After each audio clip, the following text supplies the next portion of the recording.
Hey friends, on this channel I'll show you how to play online with your friends in Car Parking Simulator or just car parking. To do this, press Start, then click on Online Game and make sure we're on the same server. Okay, and next we need this ID. You enter it here.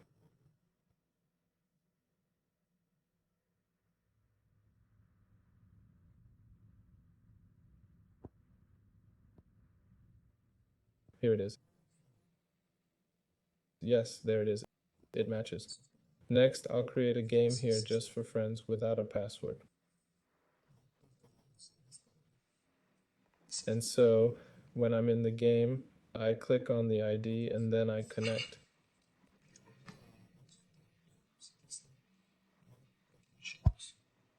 And just like that, I'm connected and we can play. And that's all there is to it. This was me. Please like and subscribe to the channel. Bye, everyone.